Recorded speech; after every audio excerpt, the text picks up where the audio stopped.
Hello friends, very good evening to all. मैं सोनाली सिंह एक बार फिर से आप सभी का स्वागत करती हूं अपने यूट्यूब चैनल बीए टॉपर्स पर। और आज आपको करवाने वाली हूं इग्नू बीएड एंट्रेंस एग्ज़ाम के लिए हिंदी की क्लास नंबर 2। क्लास नंबर 1 अगर आपने नहीं देखी है देख लीजिएगा। उसमें मैंने आपको भाषा और नागरी लिपि से संबंधित प्रश्नों को हल कराया है। ठीक है, वही क्वेश्चन है जो रिपीट होते हैं, लिंक डिस्क्रिप्शन में है।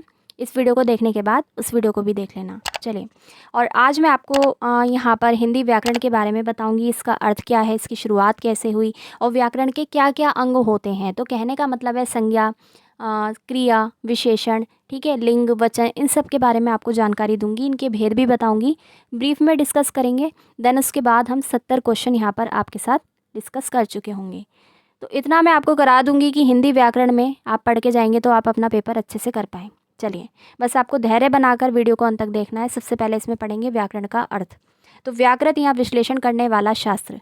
व्याकरोति भाषामिति व्याकरणम, अर्थात जो भाषा को विश्लेषित करता है वह व्याकरण है। दूसरे शब्दों में यह वह विद्या या फिर शास्त्र है जो भाषा के पदों का विश्लेषण कर प्रकृति प्रत्यय द्वारा शब्द निर्माण की प्रक्रिया बताकर उसके स्वरूप को स्पष्ट करता है और शुद्ध उच्चारण करने, समझने तथा लिखने की रीति का नियमन करता है। तो बेसिकली व्याकरण क्या है? शुद्ध उच्चारण करने के लिए हमें प्रेरित करता है, समझने के लिए, और भाषा के स्वरूप को स्पष्ट करने का काम करता है। कौन? व्याकरण। व्याकरण भाषा का नियमन यानी कि अनुशासन करता है। ठीक है, तो ये था आपका व्याकरण का अर्थ। अब हम जानेंगे हिंदी व्याकरण का संक्षिप्त इतिहास। देखिए, इसकी शुरुआत हुई थी 1668 में। जैसे कि पहला पॉइंट आपको यहाँ पर लिखा हुआ नज़र आ रहा है, जे कैटलर की जो कृति थी हिंदुस्तानी ग्रामर। ठीक है, यानी कि 1668 में इसकी शुरुआत हुई। इसके बाद देखिए कितनी सारी यहाँ पर रचनाएं हुई व्याकरण की। ठीक है, हिंदी व्याकरण की। चलिए, दो चार आपको पढ़ के भी सुना देती हूँ। पहला था जे कैटलर के द्वारा रचित हिंदुस्तानी ग्रामर सन 1668। इसके बाद आए जॉन बॉर्थविक ग्रिलक्राइस्ट की कृत हिंदुस्तानी ग्रामर सर 1790। फिर लल्लूजी लाल यानी कि भाका मुंशी कृत हिंदी काव्यद 1804 में। तो इस तरीके से इसकी शुरुआत हुई है और आगे तक ये देखिए इतने सारे पॉइंट्स हैं यहाँ पर। इसको मैं रीड नहीं करूँगी, आप कर लीजिएगा वरना वीडियो ज़्यादा लेंथी हो जाएगी। बस आपको मेनली क्या है ये पता होना चाहिए कि हिंदी व्याकरण की शुरुआत कहाँ से हुई। जे कैटलर की कृति से द्वारा। ठीक है, 1668 में। ठीक है, ये कुल 21 पॉइंट है यहाँ पर, देख लीजिएगा। चलिए, अब मैं आपको दिखा देती हूँ यहाँ पर व्याकरण के अंग। तो व्याकरण के अंग कौन से? संज्ञा, सर्वनाम, क्रिया, अव्यय। तो संज्ञा के बारे में आपको पता है, किसी व्यक्ति, वस्तु, भाव या स्थान के नाम को संज्ञा कहते हैं। संज्ञा के 5 भेद माने गए हैं: व्यक्तिवाचक संज्ञा, जातिवाचक संज्ञा, भाववाचक संज्ञा, समूहवाचक संज्ञा और द्रव्यवाचक संज्ञा। व्यक्तिवाचक संज्ञा क्या होती है? जो किसी एक व्यक्ति या एक वस्तु या फिर एक स्थान का बोध कराती है, उसे व्यक्तिवाचक संज्ञा कहते हैं। जैसे राधा, आगरा, यमुना, विनय पत्रिका। ठीक है, एक ही है। ठीक है, जिसके बारे में पहले बात की जा चुकी है, या फिर एक ही होती है। एक ही स्पेसिफिक चीज़ के बारे में जब हम बात करते हैं, चाहे वो वस्तु हो, चाहे स्थान हो, चाहे व्यक्ति हो, तो वो क्या होता है? व्यक्तिवाचक संज्ञा होता है वहाँ पर। जातिवाचक संज्ञा क्या है? जो संज्ञाएं एक ही प्रकार की वस्तुओं का बोध कराती है, जैसे कि नदी, पर्वत, लड़का, पुस्तक, लड़की, नगर आदि। संपूर्ण जाति। नदी में यहाँ पर गंगा नदी का नाम नहीं है, न यमुना नदी है, यहाँ पर है नदी। नदी यानी सभी नदियाँ। पर्वत, किसी पर्वत का नाम नहीं है यहाँ पर। पर्वत यानी सभी पर्वत। लड़का, ठीक है, यहाँ किसी लड़के का नाम नहीं है। पुस्तक यानी कि सभी किताबें। तो जो संपूर्ण जाति का बोध कराए वहाँ पर क्या होता है? जातिवाचक संज्ञा। भाववाचक संज्ञा, जैसे कि नाम से ही आपको पता लग रहा है, किसी भाव, गुण या दशा का बोध कराने वाले शब्दों को क्या कहा जाता है? भाववाचक संज्ञा। ऊपर की तरफ यहाँ से रीड करेंगे। देखिए, अगर आप संज्ञा पे या बाकी सारी चीज़ों पे डिटेल में पढ़ना चाहते हैं तो हमारे दूसरे चैनल एसएस स्टडी पर लूसेंट सामान्य हिंदी की सभी वीडियोस अवेलेबल हैं। यहाँ मैं केवल आपको शॉर्ट में करा रही हूँ क्योंकि आप पढ़ चुके हैं। डिटेल में पढ़ना है तो आप वहाँ से पढ़िए, लिंक मैं डिस्क्रिप्शन में दे दूँगी लूसेंट सामान्य हिंदी की सीरीज़ का। ठीक है, चलिए, तो भाववाचक संज्ञा की बात कर रहे थे हम। इसके उदाहरण हो जाएंगे प्रेम, मिठास, यौवन, लालिमा आदि। समूहवाचक क्या होता है? जहाँ पे समूह होता है, समूह का बोध कराने वाली संज्ञाएं समूहवाचक संज्ञा होती हैं, जैसे कि दल, गिरोह, सभा, गुच्छा, कुंज आदि। द्रव्यवाचक संज्ञा, किसी द्रव्य या नापतोल वाली वस्तु का बोध जो कराती हैं उन्हें कहा जाता है द्रव्यवाचक संज्ञा। उदाहरण के लिए सोना, लोहा, दूध, तेल, पानी। ठीक है, ये पदार्थ होते हैं, द्रव्य होते हैं। तो जातिवाचक संज्ञा से भाववाचक संज्ञा बनाने के लिए प्रत्यय का प्रयोग होता है। अब देखिए, जैसे पुरुष है, ठीक है, पुरुष यानी सभी पुरुष, ये जातिवाचक शब्द है। इसको भाववाचक में आपको बदलना है तो यहाँ पे आप लगा देंगे प्रत्यय तव, यानी कि ये बन जाएगा पुरुषत्व, गुरुत्व, नारित्व। आया समझ? पीछे आदता और व लगाए वो क्या है? प्रत्यय। विशेषण से भाववाचक संज्ञा भी प्रत्ययों के योग से बनती है, जैसे कि सुंदर है तो इसमें ता लगा देंगे, भाववाचक संज्ञा बन जाएगी सुंदरता या फिर सौंदर्य। ललित है, ललित्य हो जाएगा। वीर है तो वीरता हो जाएगा। तो मतलब पेपर में आपसे ये भी पूछा जा सकता है कि विशेषण से भाववाचक संज्ञा में बदलिए, तो आप इसी तरीके से बदलेंगे। अब देखेंगे लिंग किसे कहते हैं। देखिए, जिस शब्द से के रूप से यह जाना जाए कि वह स्त्री जाति है या फिर पुरुष जाति है, ऐसे शब्दों को कहा जाता है लिंग। ठीक है, हिंदी में लिंग के दो भेद हैं, स्त्रीलिंग और पुल्लिंग।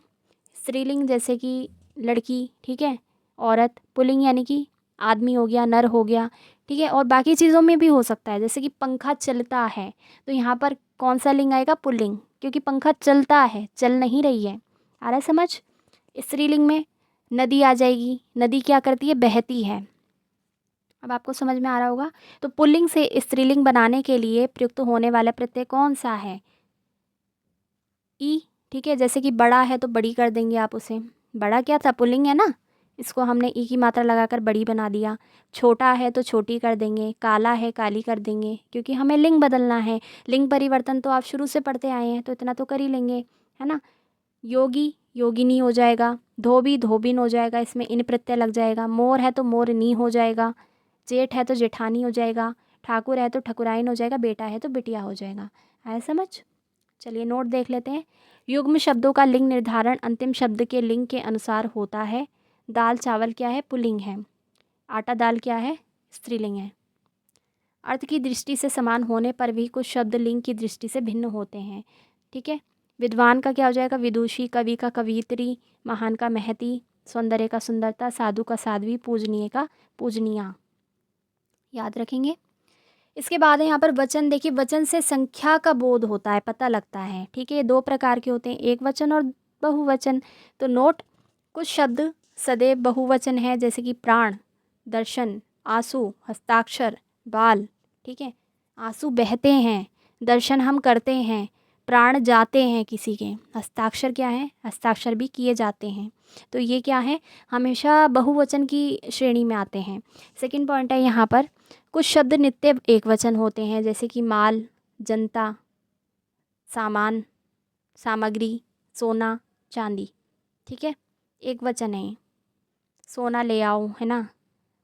चांदी रखी है, चांदी रखी हैं तो नहीं कहेंगे हम।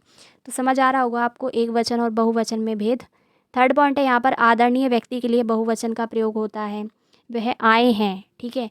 जैसे आपकी क्लास में टीचर आएगा तो आप ये तो नहीं बोलेंगे टीचर आ गया, है ना। आदर, अगर आप आदरणीय व्यक्ति हैं, मतलब आदर करते हैं उनका, तो आप कहेंगे टीचर आ गए, शिक्षक आ गए, सर आ गए, मैडम आ गई, ठीक है। तो वहाँ पर बहुवचन शब्द का प्रयोग होता है।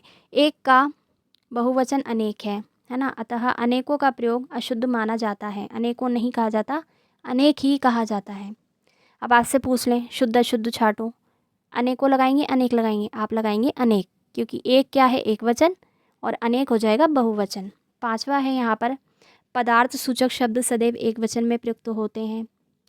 यदि वाक्य में कर्ता और कर्म दोनों कारक चिन्हों से युक्त हो तो क्रिया सदैव पुल्लिंग एक वचन में ही होती है। मैंने वहाँ राधा को देखा, लड़कों ने लड़कियों को पीटा। कारक हिंदी में 8 कारक हैं, कर्ता, कर्म, करण, संप्रदान, अपादान, समाधान, अपादान, संबंध, अधिकरण, संबोधन, ठीक है।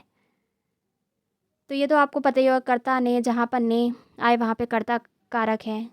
कर्म को, जहाँ को आए वहाँ पे कर्म कारक है, ठीक है। इस तरीके से याद कर लेना, इसको रीड कर लेना आप यहाँ से। तो व्याकरण में आपको ये भी पढ़ने पड़ेंगे, ठीक है। और यहाँ पर देखिए, मैं दिखा देती हूँ आपको, यहाँ नहीं दे रखा है।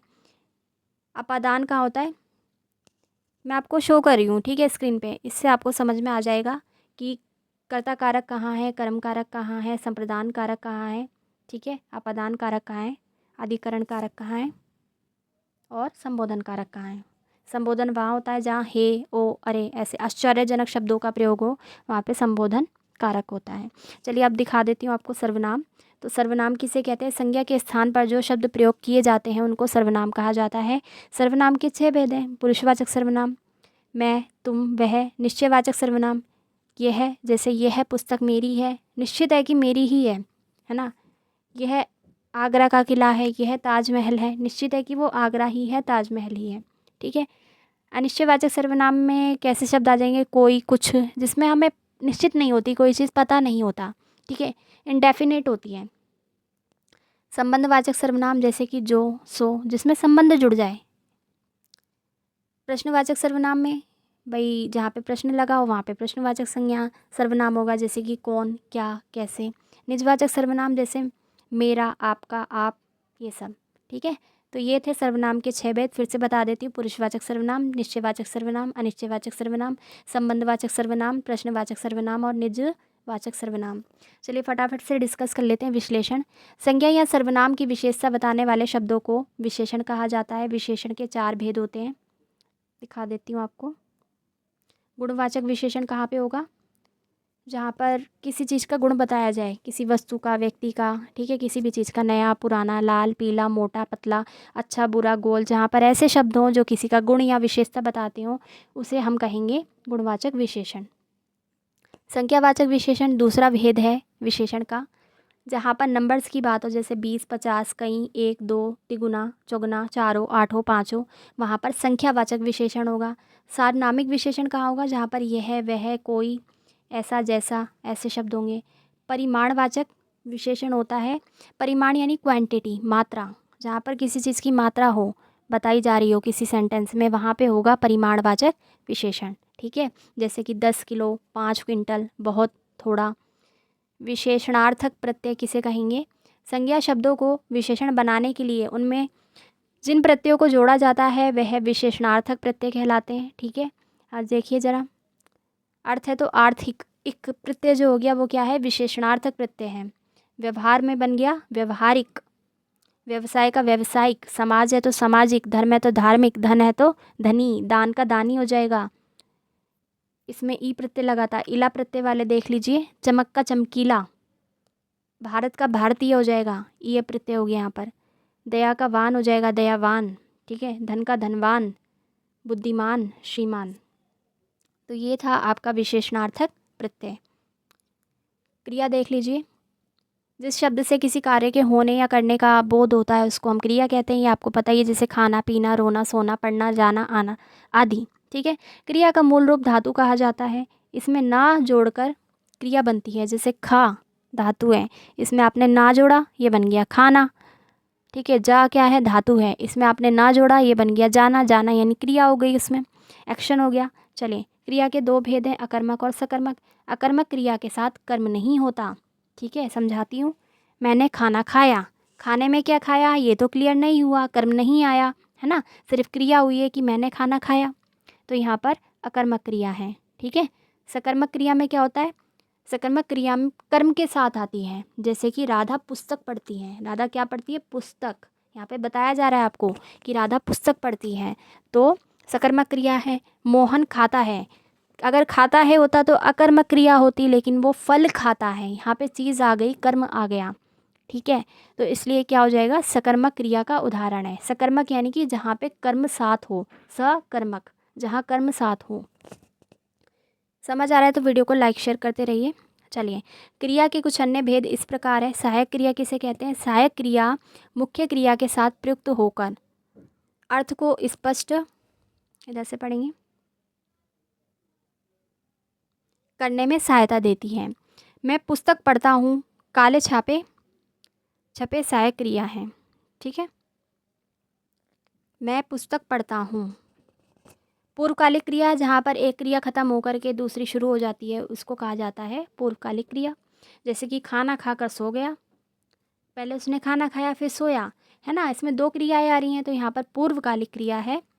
नामबोधक क्रिया समझ लेंगे, किसे कहा जाएगा? संज्ञा अथवा विशेषण के साथ क्रिया शब्द जुड़ने से नामबोधक क्रिया बनती है, जैसे लाठी चलाना, रक्त खौलाना, पीला पड़ना।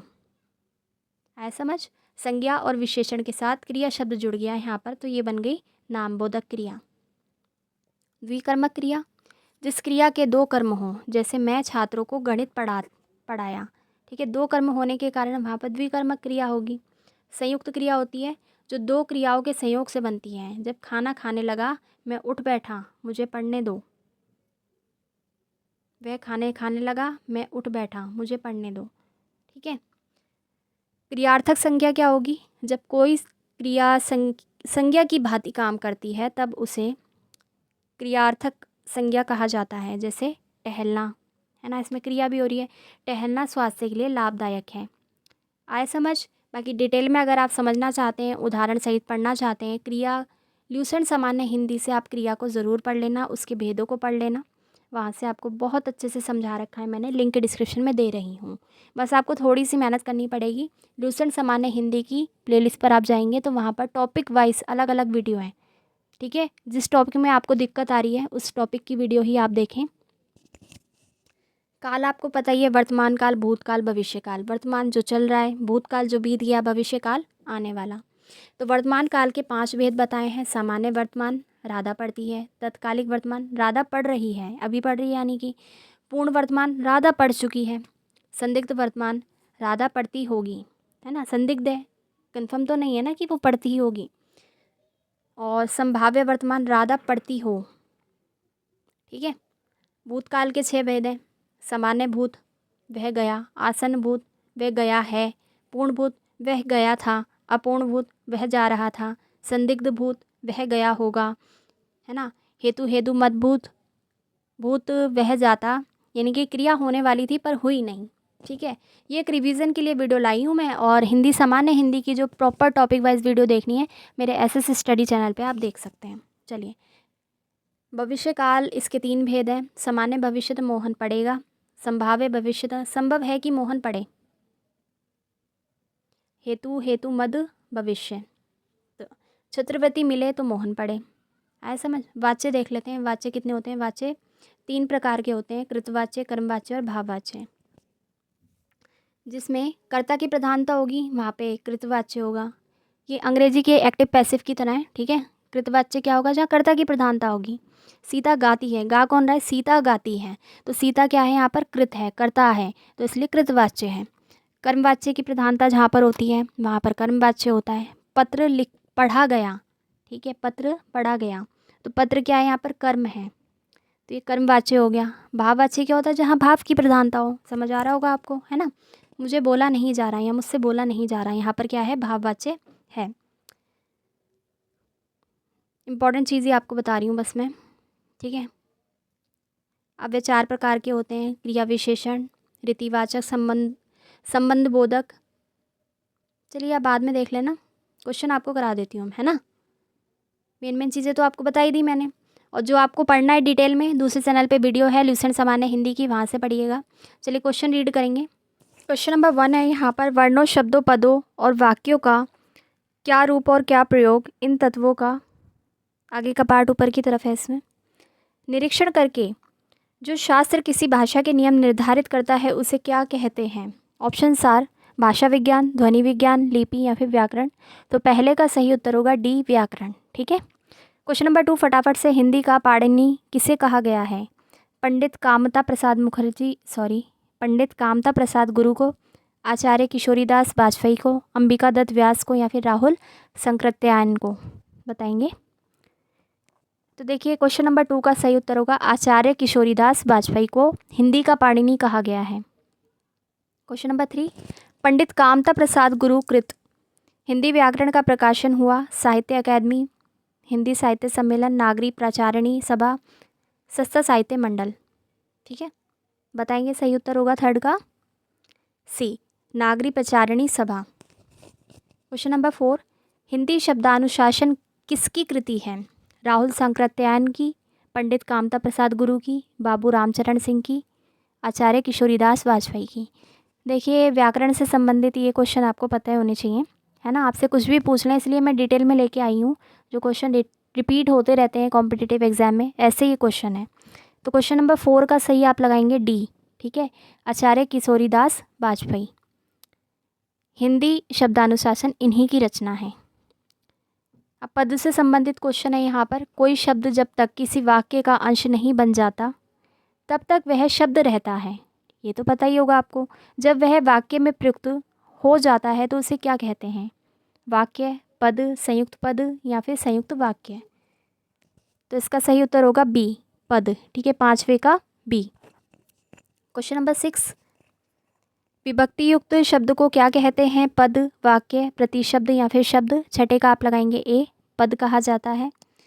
क्वेश्चन नंबर 7, उस प्रत्यय विशेष को जो प्रतिपादिक शब्द या धातु में संलग्न होकर वाक्य में व्याकरणिक संबंधों को स्पष्ट करने में सहायक होता है, उसे क्या कहते हैं? इसका सही उत्तर आप लगाएंगे सी, विभक्ति। अब संज्ञा से संबंधित प्रश्न देख लेते हैं। जिसका अस्तित्व होता है या होने की कल्पना की जाती है, उसे क्या कहते हैं? संज्ञा, वस्तु, क्रिया या फिर विशेषण। तो 8वें का आप लगाएंगे बी, वस्तु। ठीक है, 9वां क्वेश्चन है यहाँ पर, वस्तुओं के नाम बताने वाले शब्दों को क्या कहते हैं? संज्ञा, सर्वनाम, विशेषण या फिर अव्यय। तो 9वें का आप लगाएंगे ए, संज्ञा, है ना। किसी व्यक्ति, वस्तु, स्थान या भाव के नाम को ही तो संज्ञा कहते हैं, तो इसलिए इसका उत्तर हो जाएगा ए, संज्ञा। ऊपर की तरफ यहाँ पर क्वेश्चन नंबर 10 है,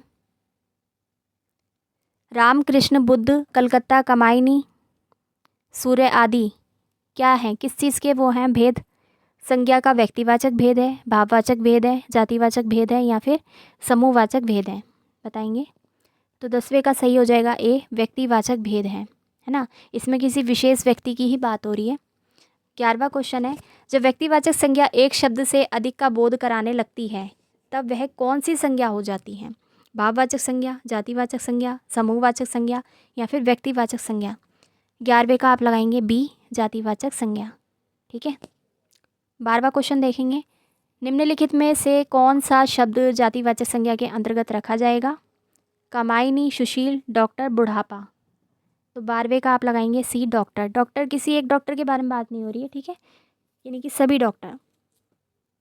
क्वेश्चन नंबर 13, निम्नलिखित शब्दों में से कौन सा शब्द भाववाचक संज्ञा के अंतर्गत रखा जाएगा? मोहन, नदी, हरियाली या फिर अयोध्या। देखिए, अयोध्या तो स्थान है, तो 13 का सही होगा सी, हरियाली। 14 है यहाँ पर, अमीरी, गरीबी, जवानी, बुढ़ापा आदि शब्द किस संज्ञा के अंतर्गत आते हैं?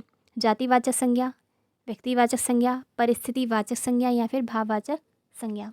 तो 14 का आप लगाएंगे भाववाचक संज्ञा। और इसमें जो सी है, परिस्थितिवाचक संज्ञा, ये कोई भेद नहीं है संज्ञा का, ठीक है, ये आपको पता होना चाहिए। क्वेश्चन नंबर 15 है, जिन शब्दों से किसी ऐसे पदार्थ का बोध होता है जिससे हम नाप तोल सकते हैं लेकिन गिन नहीं सकते, उन्हें क्या कहते हैं? द्रव्यवाचक संज्ञा, समूहवाचक संज्ञा, जातिवाचक संज्ञा या फिर भाववाचक संज्ञा। 15 का आप लगाएंगे ए, द्रव्यवाचक संज्ञा। क्वेश्चन नंबर 16, निम्नलिखित शब्दों में कौन सा शब्द द्रव्यवाचक संज्ञा के अंतर्गत रखा जाएगा? सुंदरता, अर्थशास्त्र, सोना या फिर गिरोह। सबको पता होगा इसका उत्तर सोना। ठीक है, 17 है यहाँ पर, निम्नलिखित शब्दों में कौन सा शब्द संज्ञा है? क्रोधी, क्रोधित, क्रोध या फिर क्रुद्र। तो 17 का होगा सी, क्रोध। अब लिंग से संबंधित प्रश्न देख लेते हैं। क्वेश्चन नंबर 18 है यहाँ पर, निम्नलिखित शब्दों में से कौन सा शब्द सदा स्त्रीलिंग में ही प्रयुक्त होता है? बुढ़ापा, हिमालय, बनावट या लड़कपन। 18 का आप लगाएंगे सी, बनावट। इसकी बनावट ऐसी है ना, स्त्रीलिंग बन गया। बुढ़ापा तो आता है, हिमालय पर्वत है, हिमालय खड़ा है ना। लड़कपन भी आता है, लेकिन बनावट ऐसी चीज़ है जिसे स्त्रीलिंग में लिया जाता है, जिसके अर्थ को। क्वेश्चन नंबर 19 है यहाँ पर, निम्नलिखित शब्दों में से कौन सा शब्द पुल्लिंग है? दया, घटना, जड़ता, बुढ़ापा। 19 का आप लगा लेंगे डी, बुढ़ापा। क्वेश्चन नंबर 20, निम्नलिखित शब्दों में कौन सा शब्द स्त्रीलिंग है? नगर, ऋतु, सोमवार, चैत्र। 20 का लगा लीजिए बी, ऋतु। अब वचन से संबंधित प्रश्नों को पढ़ेंगे। क्वेश्चन नंबर 21, शब्द के जिस रूप से एकत्व या अनेकत्व का बोध होता है उसे क्या कहते हैं? एकार्थक, अनेकार्थक, कारक या फिर वचन। तो देखिए, इसको कहेंगे हम वचन। क्वेश्चन नंबर 22, निम्नलिखित में से कौन सा शब्द सदा बहुवचन में प्रयुक्त होता है? प्राण, शिशु, भक्ति या पुस्तक। बहुवचन में जो प्रयुक्त हो तो वो हो जाएगा प्राण, है ना। प्राण जाते हैं, प्राण आते हैं, इसलिए बहुवचन में प्रयुक्त होने वाला कौन सा शब्द है? ए, प्राण। क्वेश्चन नंबर 23, निम्नलिखित शब्दों में से किस वाक्य में वचन का सही प्रयोग हुआ है?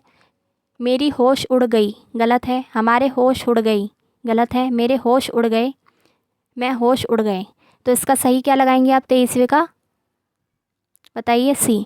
ठीक है, कारक से संबंधित प्रश्न देखेंगे। 24वां क्वेश्चन है, कर्ता कारक की अभिव्यक्ति है, विभक्ति है, प्रथमा, द्वितीय, तृतीय या फिर चतुर्थ? बताइए। 24 का हो जाएगा प्रथम, है ना। कर्ता पहला कारक है, विभक्ति क्या है, पहली है, प्रथम है। कर्ता कारक का विभक्ति बोधक चिन्ह क्या है? कर्ता ने, ठीक है, कर्म को, तो कर्ता ने, इसका क्या हो जाएगा सही? सी ने।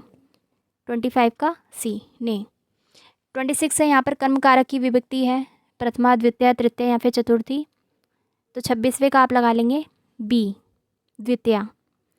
27th क्वेश्चन है, कर्म कारक का विभक्ति बोधक चिन्ह है ने, को, से, के द्वारा, तो इसका विभक्ति चिन्ह क्या होगा? को, बी, को। क्वेश्चन नंबर 28, संप्रदान कारक का विभक्ति बोधक चिन्ह है से, के द्वारा, द्वारा, को, के लिए, के वास्ते, अरे ओ, मैं पर। 28th का हो जाएगा बी, को, के लिए, के वास्ते, ठीक है, बी लगा लेंगे 28 का। 29वां प्रश्न है यहाँ पर, श्री राम ने बाण से बाली को मारा, ठीक है, श्री राम ने बाण से बाली को मारा, इस वाक्य में बाण से में कौन सा कारक है? ऑप्शंस देख लेते हैं। कर्म कारक, संप्रदान कारक, करण कारक, अपादान कारक, अधिकारी ने चपरासी को, सॉरी, इसका जो सही उत्तर क्या हो जाएगा? से मारा। 29th का हो जाएगा सी, करण कारक, ठीक है। 30th क्वेश्चन है यहाँ पर, अधिकारी ने चपरासी को बुलाया, इस वाक्य में चपरासी को में कौन सा कारक है? कर्म कारक है, ठीक है। 31वां देखेंगे, उसने विद्यार्थी को पुस्तक दिया, इस वाक्य में विद्यार्थी को में कौन सा कारक है? इसमें को दिया, ठीक है, संप्रदान, तो इसका हो जाएगा 31 का कर्म कारक, ठीक है, बी। 32 है यहाँ पर, निम्नलिखित वाक्यों में से किस वाक्य में अपादान कारक है? हिरण शेर से डरता है, रामू ने लाठी से कुत्ते को मारा, राजा ने ब्राह्मण को भोजन कराया, इनमें से कोई नहीं। अपादान कारक कहाँ पे होगा? हिरण शेर से डरता है, ठीक है। 33वां क्वेश्चन है यहाँ पर, आपका पत्र मिला, वाक्य में कौन सा कारक है? संप्रदान कारक, अपादान कारक, संबंध कारक या फिर अधिकरण कारक? 33वें का आप लगाएंगे सी, संबंध कारक, उसको मिला है, अलग नहीं हुआ है पत्र, ठीक है, संबंध कारक होगा यहाँ पर। 34th क्वेश्चन है, कमल फूलों में सुंदरतम है, वाक्य में कौन सा कारक है? संबंध कारक, अधिकरण कारक, संबोधन कारक या फिर करण कारक? देखिए, वीडियो को यहाँ तक देख लिया तो लाइक शेयर कर दीजिएगा, चैनल से जुड़ जाइएगा, ठीक है। 34th का आप लगाएंगे बी, अधिकरण कारक। अब सर्वनाम से संबंधित प्रश्न देख लेते हैं। 35वां प्रश्न है, जो शब्द सभी संज्ञाओं के बदले पूर्वापद संबंध के साथ प्रयुक्त होते हैं उन्हें कहते हैं समानार्थक, सर्वनाम, संज्ञा या फिर अव्यय। तो 35वें का आप लगाएंगे सर्वनाम, ठीक है। संज्ञा के स्थान पर ही तो प्रयोग किए जाते हैं, बस सेंटेंस को आपको थोड़ा ध्यान से पढ़ना है, जो भी क्वेश्चन में आपसे पूछा जाएगा। 36वां प्रश्न है यहाँ पर, निम्नलिखित शब्दों में से कौन सा शब्द पुरुषवाचक सर्वनाम के अंतर्गत रखा जा सकता है? राम, यह, हम, कोई, इसका आप लगा लेंगे सी, हम, ठीक है। अगला क्वेश्चन देखें 37, मैं अपने आप काम कर लूँगा, मैं आप शब्द का, आई रिपीट, मैं अपने आप काम कर लूँगा में आप शब्द कौन सा सर्वनाम है? आप शब्द कौन सा सर्वनाम है? पुरुषवाचक सर्वनाम, निजवाचक सर्वनाम, संबंधवाचक सर्वनाम या फिर निश्चयवाचक सर्वनाम? बताएंगे। 37 का बी, ठीक है, निजवाचक सर्वनाम। अगला क्वेश्चन 38वां, निम्नलिखित शब्दों में से कौन सा शब्द प्रश्नवाचक सर्वनाम है? कौन, कोई, आप, यह, इसका आप लगा लेंगे ए, कौन, है ना। 39th क्वेश्चन है यहाँ पर, निम्नलिखित शब्दों में से कौन सा शब्द अनिश्चयवाचक सर्वनाम है? क्या, कुछ, कौन, कहीं, सॉरी, वहीं। तो 39 का आप लगा लेंगे बी, ठीक है। थोड़ा सा स्पीड बढ़ाने की कोशिश करूँगी, अब आपको समझ में आ रहा होगा क्वेश्चन किस तरीके से पूछे जाएंगे। और डिटेल के लिए ल्यूसेंट सामान्य हिंदी की वीडियो देख लेना। 40वां क्वेश्चन है यहाँ पर, निम्नलिखित वाक्यों में से किस वाक्य में सर्वनाम का अशुद्ध प्रयोग हुआ है? मुझे इस बैठक की सूचना नहीं थी। बी है, मैं तेरे को एक घड़ी दूंगा, आपके आग्रह पर मैं दिल्ली जा सकता हूँ, वह स्वयं यहाँ नहीं आना चाहती। तो 40वें का सही उत्तर क्या लगाएंगे आप? बी, मैं तेरे को एक घड़ी दूंगा, ये गलत है, अशुद्ध प्रयोग है ना। या तो ये होगा, मैं तुझको एक घड़ी दूंगा, मैं तुमको एक घड़ी दूंगा, तेरे को क्या होता है ना। विशेषण देख लीजिए, विशेषण से संबंधित प्रश्न है।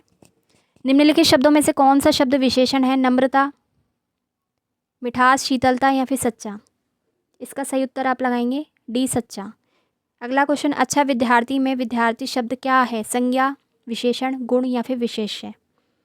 तो ये है विशेष्य। देखिए, जिसकी विशेषता बताई जाती है वो शब्द विशेष्य बन जाता है, तो इसमें विद्यार्थी विशेष्य है। अगला क्वेश्चन, क्वेश्चन नंबर 43, निम्नलिखित शब्दों में से कौन सा शब्द गुणवाचक विशेषण है? बलवान, थोड़ा, पाँच या फिर आप? 43 का लगा लीजिए ए, बलवान। अगला क्वेश्चन, क्वेश्चन नंबर 44, निम्नलिखित वाक्यों में से एक वाक्य में विशेषण संबंधी अशुद्धि नहीं है, वह कौन सा वाक्य है? ऑप्शंस हैं, उसमें एक गोपनीय रहस्य है, आप जैसा अच्छा सज्जन कौन होगा, कहीं से खूब ठंडा बर्फ लाओ, वहाँ ज्वर की सर्वोत्कृष्ट चिकित्सा होती है। 44 का लगा लेंगे टी, वहाँ ज्वर की सर्वोत्कृष्ट चिकित्सा होती है। ठीक है, इसमें अशुद्धि नहीं है, विशेषण से संबंधित अशुद्धि इस वाक्य में नहीं है, डी में। क्वेश्चन नंबर 45, निम्नलिखित शब्दों में से कौन सा शब्द अनिश्चित परिमाणवाचक विशेषण है? कहाँ, थोड़ा, साप्ताहिक या फिर पुराना? इसका सही उत्तर आप लगाएंगे बी, थोड़ा, है ना, निश्चित नहीं है और क्वांटिटी भी बता रहे हैं यहाँ पर, थोड़ा। क्वेश्चन नंबर 46 है, क्रिया से संबंधित है, काम का नाम बताने वाले शब्द को क्या कहते हैं? संज्ञा, सर्वनाम, क्रिया या फिर क्रिया विशेषण? 46 का लगा लेंगे आप क्रिया। नेक्स्ट क्वेश्चन, क्वेश्चन नंबर 47, निम्नलिखित वाक्यों में से किस वाक्य में सकर्मक क्रिया है? बालक पढ़ता है, राम खाना खा चुका है, गोपाल पानी लाओ, अध्यापक ने लड़के को पढ़ाया। 47 का सही उत्तर होगा डी, अध्यापक ने किसको पढ़ाया? लड़के को, यहाँ पे कर्म आ गया इसलिए हो जाएगा सकर्मक। क्वेश्चन नंबर 48, कौन सा शब्द सकर्मक क्रिया है? सोना, हंसना, रोना, लिखना? 48 का लगा लेंगे डी, लिखना। ठीक है। क्वेश्चन नंबर 49, जिन क्रियाओं के कार्य व्यापार का फल कर्ता में ही रहता है उन्हें कहते हैं सकर्मक क्रिया, अकर्मक क्रिया, संयुक्त क्रिया या फिर नाम धातु क्रिया? 49 का लगा लीजिए अकर्मक क्रिया।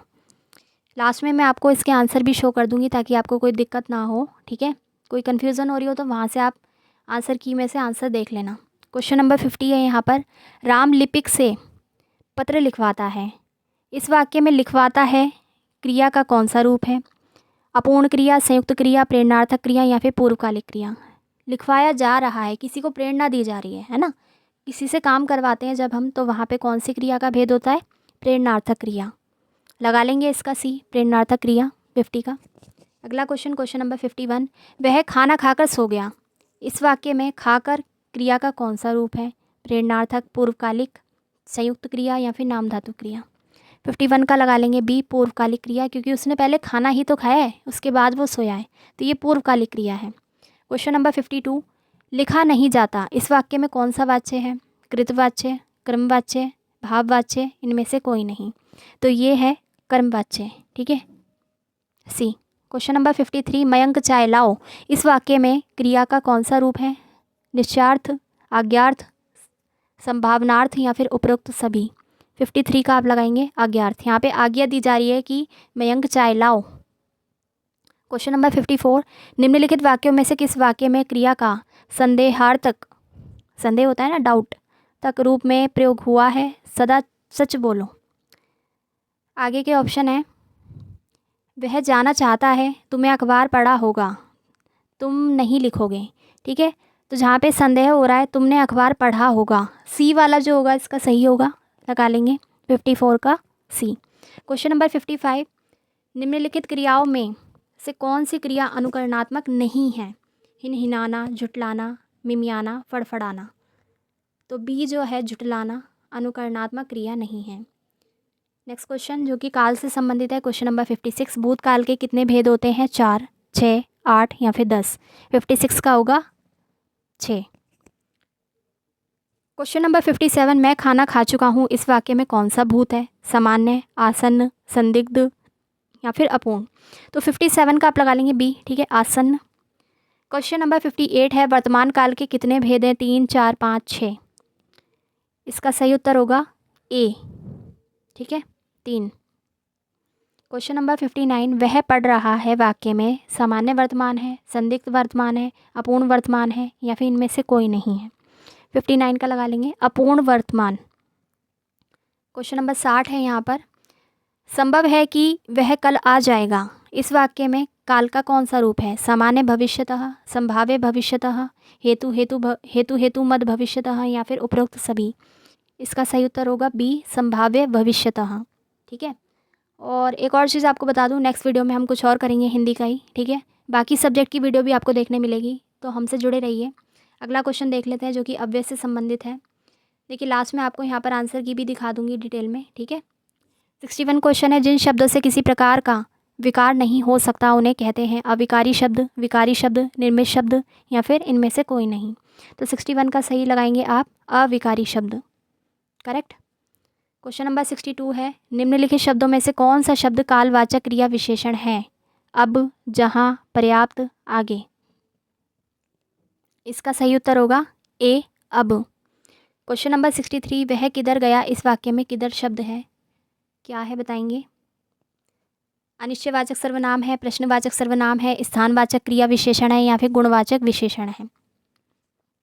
63 का आप लगाएंगे सी, स्थानवाचक क्रिया विशेषण है।